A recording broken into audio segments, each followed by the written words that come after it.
Los años de 1985 hasta 1989, Panamá se considera que tuvo una época y sobre todo un quinquenio perdido. Fueron años de profundas divisiones sociales de la sociedad panameña. Hubo profundos problemas económicos y total, al final esto devino en una invasión que todos conocemos. Posterior a ello, y habiendo sido electo el presidente Endara, dentro de las limitaciones de aquel momento, él trató de rectificar ciertas cosas. Pudo concluir, por ejemplo, la negociación de la deuda pública exterior, exceptuando la del Club de París. Trató de iniciar el programa de privatizaciones y tuvo éxitos y no voy a decir que fracasos, pero se quedó corto en muchas cosas. En la elección de 1994, cuando resulta electo el doctor Pérez Valladares, el país seguía básicamente dividido. Habían un sinnúmero de dudas sobre qué tipo de gobierno iba a instaurar el doctor Pérez Valladares, y él optó por un gobierno de concertación. Aprovecho, doctor Pérez Valladares, para preguntarle ¿qué lo animó a tomar esa medida? Bueno, gracias, Almedo. Yo creo que... A ver, yo he hecho un poquito más para atrás que tú. Yo pienso que nosotros tuvimos prácticamente desde la muerte del general Torrijos, que fue en el 81, hasta el 90, una década perdida prácticamente. Una década que todo el resto del mundo aprovechó para adecuarse al nuevo sistema. Hacerse miembro de la OMC, cambiar el sistema tradicional que traíamos de desarrollo económico, tumbar las fronteras que teníamos como proteccionismo, en fin, todo lo que conocemos que pasó. Y nosotros estábamos embarcados, en efecto, en una lucha interna. Primero, entre los propios miembros del poder hegemónico, que era la Guardia Nacional en ese momento, y luego una lucha de la población entera contra el régimen de Manuel Antonio Noriega. Y eso se perdió, simplemente perdimos 8 o 9 años para poder hacer las cosas que teníamos que hacer, y nos toca a nosotros enfrentarlo en un quinquenio. Es decir, nosotros tuvimos que meter toda esa reforma para adecuarnos y poder competir dentro de 5 años cuando el resto del mundo lo hizo en 10. Pienso que en ese momento, sí, en efecto, hubo, acuérdate que había mucha, bueno, primero hay que decir las cosas como son, hubo mucha persecución a la gente nuestra. O sea, el gobierno del presidente Endara, por las razones que sea, se dedicó al principio, yo creo que a través de a través de todo el gobierno, a perseguir muchos de los que habían sido personas muy allegadas a la dictadura de Noriega. Y eso creó en la mente de ellos, cuando ganamos las elecciones, que de alguna manera vendría una revancha. O sea, íbamos a meterlos presos, íbamos a perseguirlos, y va creando un clima antagónico frente a lo que nosotros teníamos como retos de la reestructuración económica y social. Por eso es que una de las primeras cosas que hicimos fue nombrar un procurador que no venía de nuestras filas, más bien era adversario nuestro, José Antonio Sosa, que era en su momento creo que militante del Partido Demócrata Cristiano, que así se llamaba en aquel entonces, ¿no?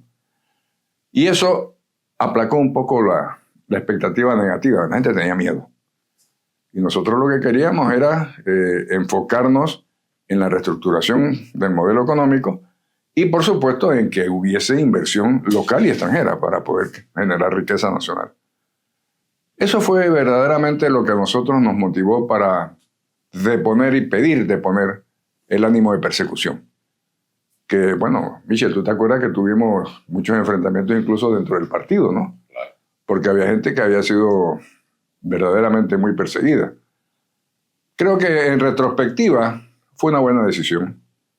Nosotros calmamos los ánimos, permitimos que afloraran diferencias políticas como es normal que afloren en una democracia, y establecemos mecanismos de diálogo con todas las partes para evitar justamente caer en lo que estamos cayendo ahora, que es un antagonismo estúpido frente a las necesidades del país, la pelea entre los grupejos, sobre todo en la Asamblea Nacional.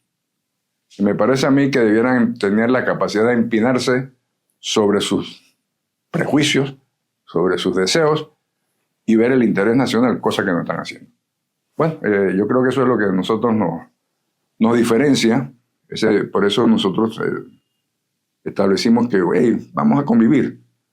Y eso nace, para echar más para atrás el reloj, eso nace en los primeros días de enero de 1990, cuando se da una reunión entre el presidente Endara y mi persona. Y el acuerdo fue, bueno, ustedes no nos persigan más a la gente y nosotros vamos a bajar el nivel de confrontación porque te acuerdas que se estaban poniendo bombas y había toda clase de enredos empezando.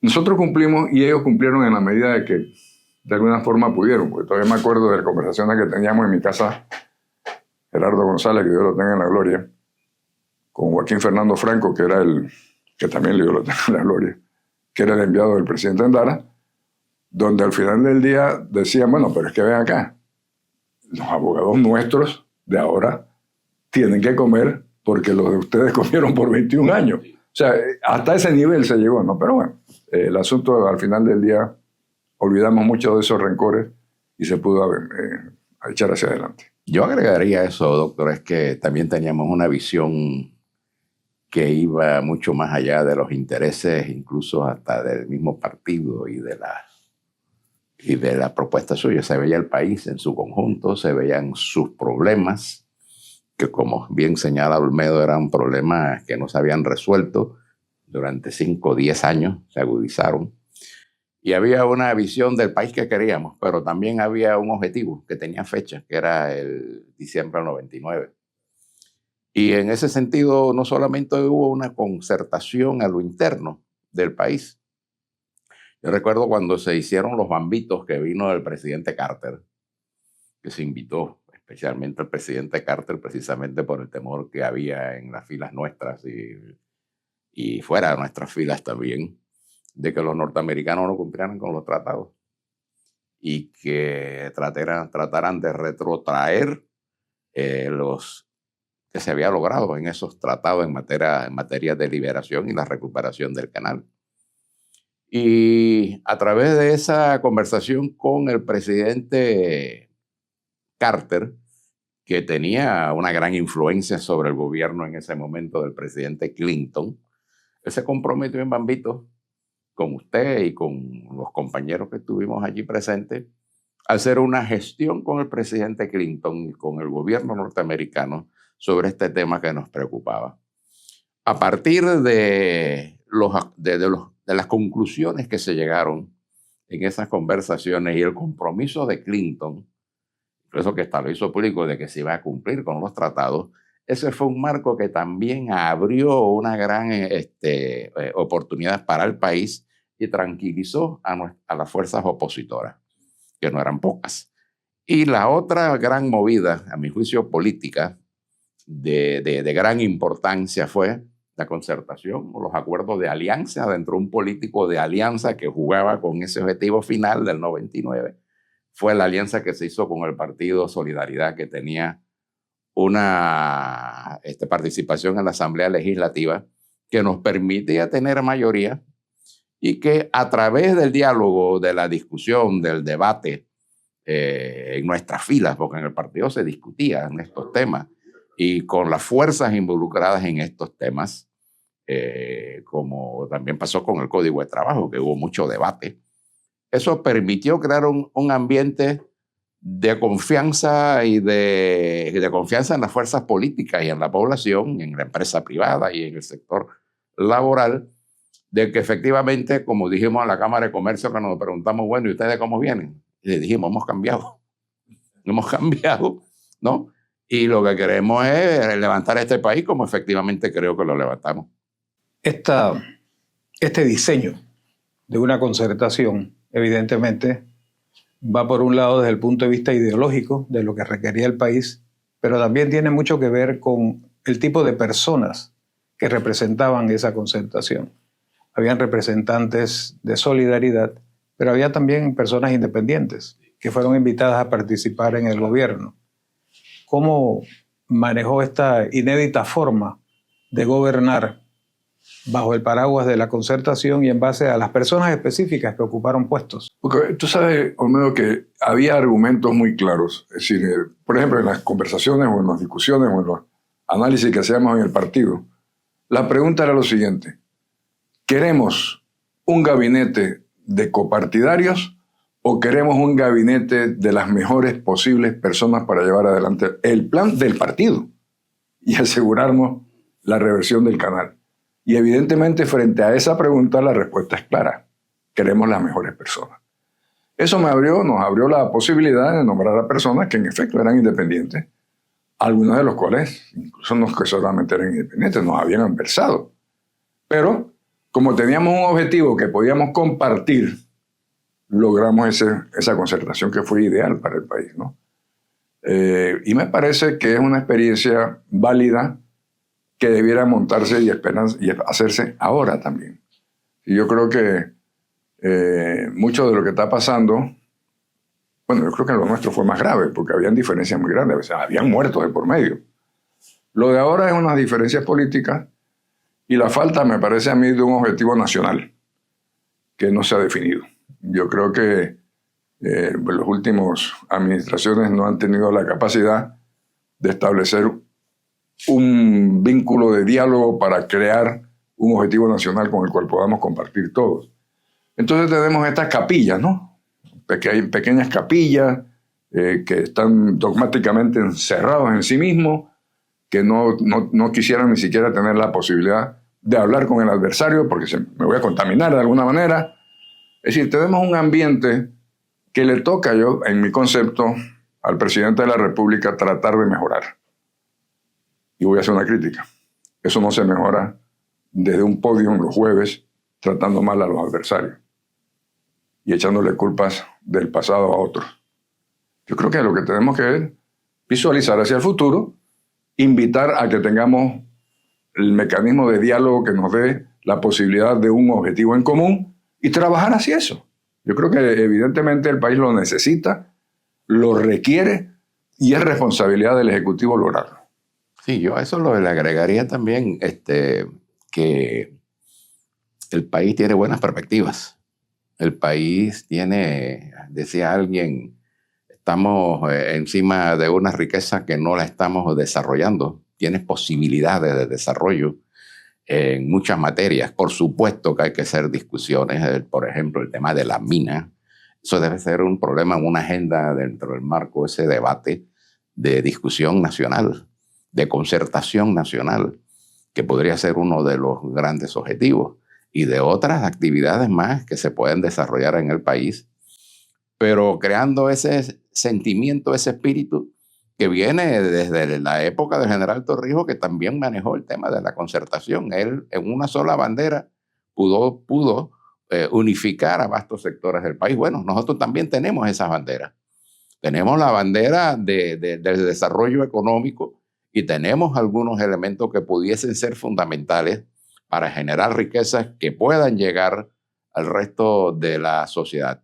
Pero si no existe ese espíritu de concertación, si por todo lo contrario lo que se utiliza es el rofeo, se utiliza es la agitación de persecuciones políticas, que yo estoy de acuerdo de que si hay efectivamente errores cometidos, faltas cometidas o delitos cometidos, se deben ventilar en el marco de la justicia.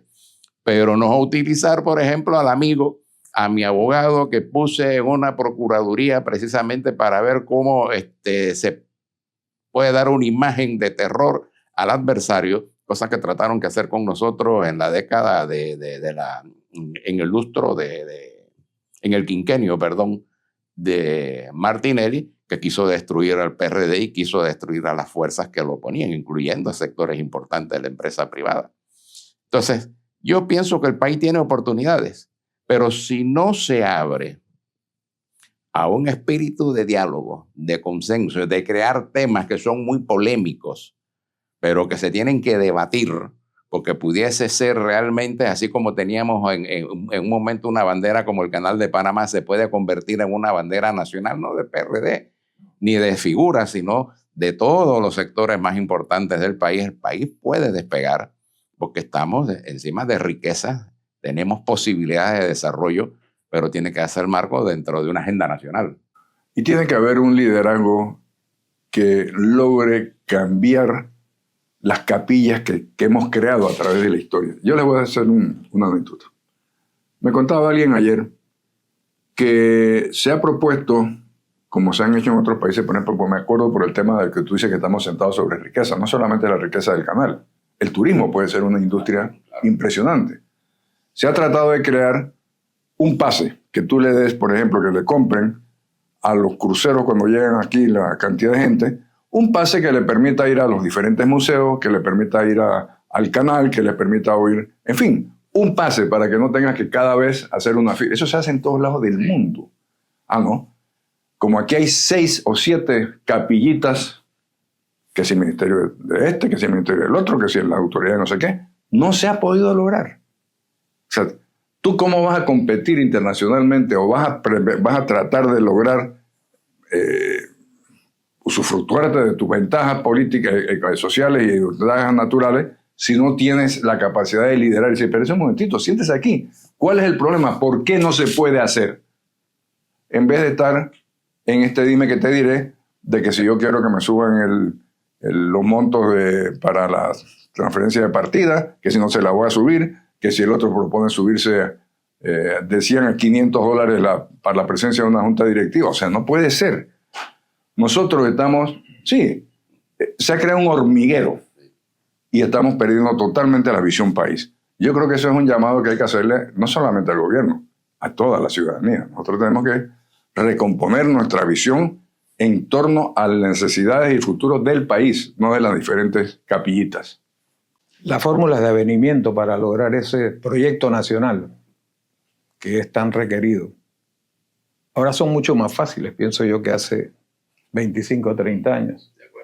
Y me voy a retrotraer a ese entorno solamente para ubicar el momento histórico en aquel entonces y el momento histórico hoy.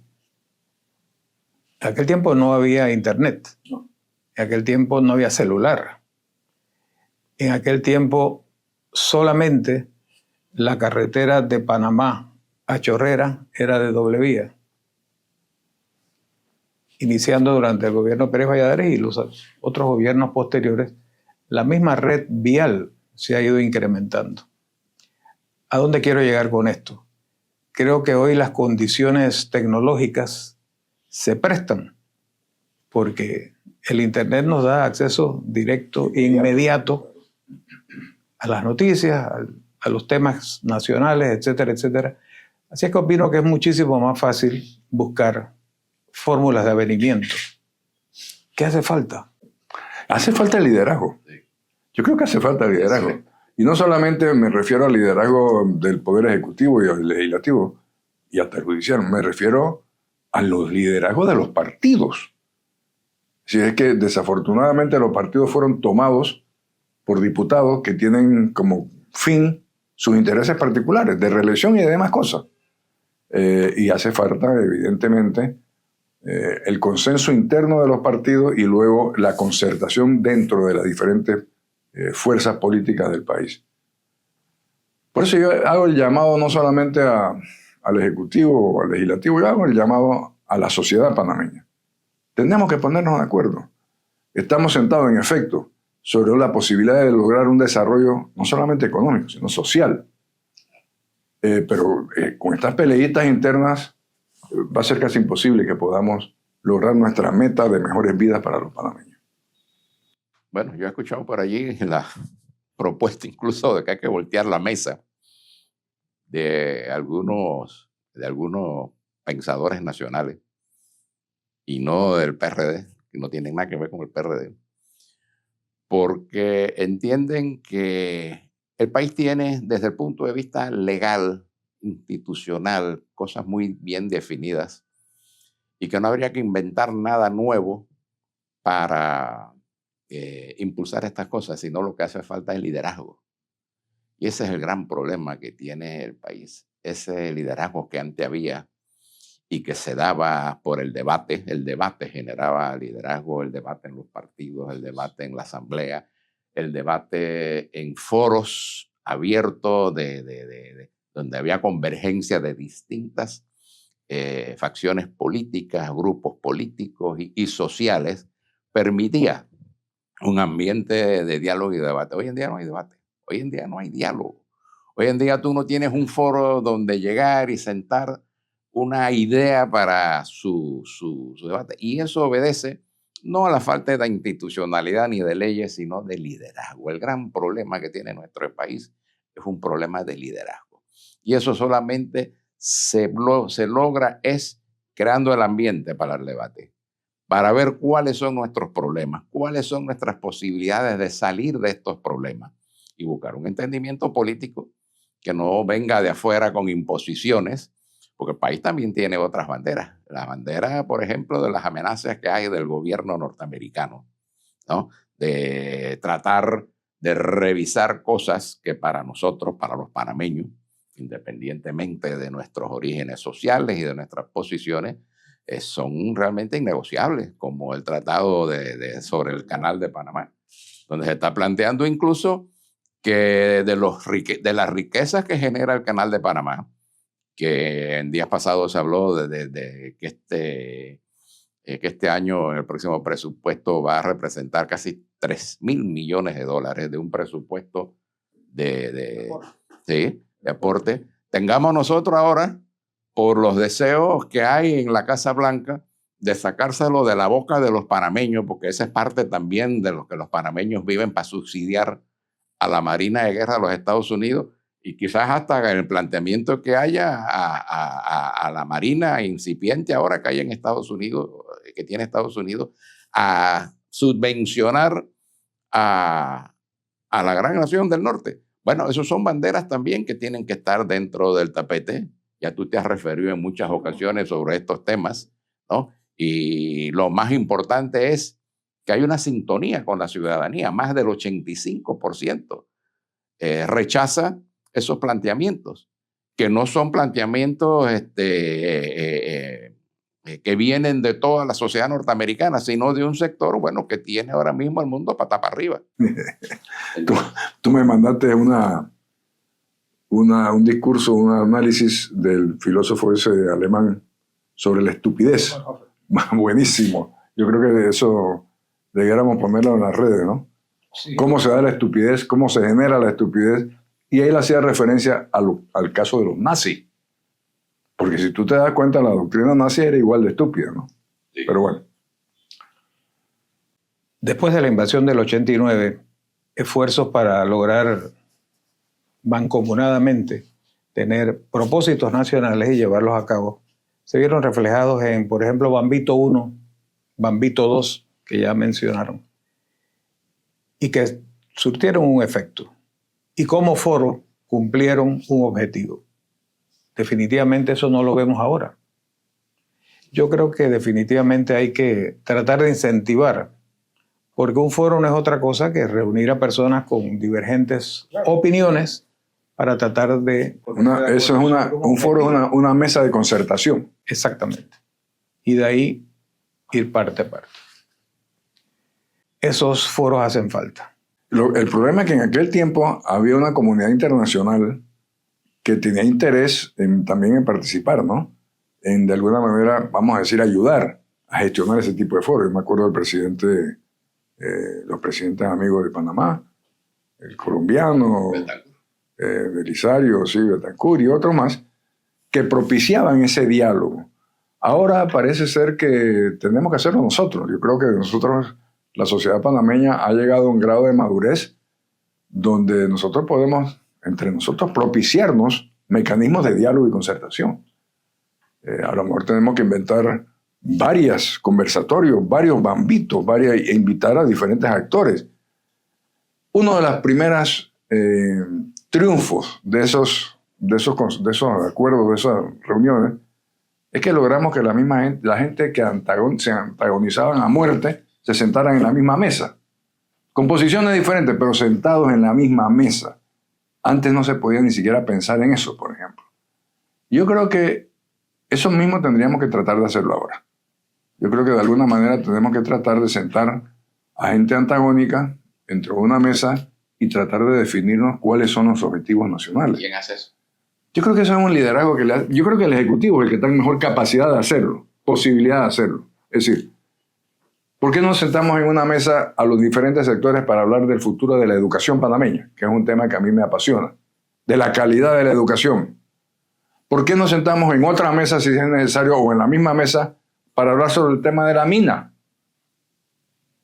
¿Por qué no hablamos de qué queremos hacer frente a la agresión basada en mentiras del gobierno actual de los Estados Unidos? O sea, yo sé que hay intenciones en efecto de lograr que no solamente que vayan de primero a los barcos norteamericanos de guerra, sino que no paguen.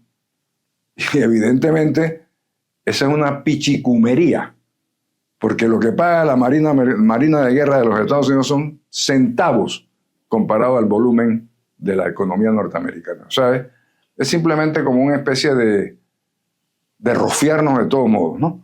Y yo creo que la actitud de Panamá debe ser la que ha asumido, es decir, ven acá, nosotros no podemos incumplir el tratado que protege al canal y que nos protege a nosotros mismos, que es el Tratado de Neutralidad. No se puede hacer, punto. Y bueno, estar abierto a las presiones que este hombre pueda ponernos, que gracias a Dios parece que se ha olvidado un poco de nosotros, ¿no? Por ahora. Tratado que garantiza la mejor defensa del canal. Es la Es neutralidad. su neutralidad. Claro. Y el funcionamiento para el comercio internacional. Así mismo es. Así que bueno. Es un Eso mundo es cambiante. Es total. un mundo cambiante.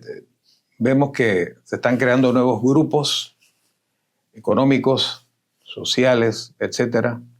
Creo que los Estados Unidos ha perdido una gran oportunidad y sobre todo ha perdido la confianza que terceros países pueden tener sobre su forma de actuar. Y esto conlleva que dichos países estén buscando fórmulas entre ellos para o entenderse entre ellos o entenderse los miembros de ese grupo con otros grupos. Definitivamente. El mundo está por cambiando, eso. Sí, totalmente, claro. ¿no? Además que ya no hay ese poder unilateral que existió después de la Segunda Guerra Mundial. Es decir, desapareció. O sea, ahora hay, tú sabes, polos de poder diferentes, algunos unidos, otros disímiles, pero tú tienes a la Unión Europea, por ejemplo, que antes eran un conjunto de países cada cual por su lado, ahora tienen una posición común. Tú tienes a China, tú tienes a India, Los BRICS. tienes los BRICS. En fin, hay diferentes polos del poder que ya acabaron con ese poder unilateral que de una manera u otra este señor Trump quisiera de alguna manera regresar a él. Porque eso de que vamos a hacer América, que yo sé, pues América es el continente y no ellos, vamos a hacer América grande otra vez, evidentemente el corolario de eso es que ya no es grande. Y que todos tienen que pagar para que sea nuevamente grande. Es que ya no es grande, ya no es lo que fue. Así es. Que quiera retornar a lo que fue, ese es su deseo. Que sea posible, es imposible. Así que bueno, esa es la estructura mundial que en efecto tenemos hoy. Sí, estamos en un momento de grandes cambios en la humanidad. Quiero volver al tema de la educación, que para mí es primordial. Yo creo que la única forma de dar un salto cuántico de importancia es mejorando la calidad educativa de un país. Esto requiere evidentemente, como posiblemente pudiese ser la mina, hasta que se llegue a un acuerdo, si es el caso, sobre la operación o no de la misma, un poco más allá, porque tenemos que ver en términos de mediano plazo y largo plazo. Entonces, ese es un tema para mí primordial que debiese ser base fundamental para la creación de un grupo para ver, discutir, concertar qué tipo de educación queremos, cómo la queremos. Pero esto hay que hacerlo inmediatamente. Esto Hay que no puede hacerlo ya, esperar. no, que estamos tarde, bueno, estamos retrasados. ¿Por qué no reunimos, por ejemplo, los rectores de las diferentes universidades con el Estado, con los representantes del Estado panameño, llámese el Ejecutivo y el Legislativo, con el sector privado, que son los que eventualmente queremos que generen el empleo, la Cámara de Comercio, el CONEP, y tratar de lograr un mecanismo mediante el cual podamos definir qué tipo de profesionales queremos, qué calidad de educación queremos, cómo incentivar a la juventud a participar en ese camino y que no todos piensen que tienen que hacer una sola profesión. Si necesitamos, por ejemplo, escuelas técnicas mejores, pues vamos a abocarnos a eso. Yo estoy viendo en muchos lados del mundo que muchos jóvenes se están dedicando más bien a escuelas técnicas y no a universidades. Y hay un par de institutos técnicos. Hay un par de institutos técnicos que debiéramos de alguna manera priorizar también. Es decir, yo creo que nosotros, ese sería un buen mecanismo para iniciar el diálogo nacional. El tema de la educación e invitar a todos los participantes para que podamos ver cómo se sube. Lo primero que hay que aceptar es que la calidad de la educación panameña no es la que debe ser. Entonces, y no se trata de que vamos a mejorar las infraestructuras, que vamos a ponerle piso de mármol, aire acondicionado. Eso no es. Lo que hay que mejorar es lo que se entiende aquí, lo que se enseña. Y lo que nadie le puede quitar. Y lo que nadie te puede quitar. Entonces, ese es un trabajo que hay que iniciarlo porque es un trabajo generacional. Eso es un tema que es de un día para otro. Es un tema que toma muchísimos años. Y sería precioso que se inicie eso que podríamos pensar en la segunda concertación nacional sobre un tema tan importante para todos nosotros como es la calidad de la educación.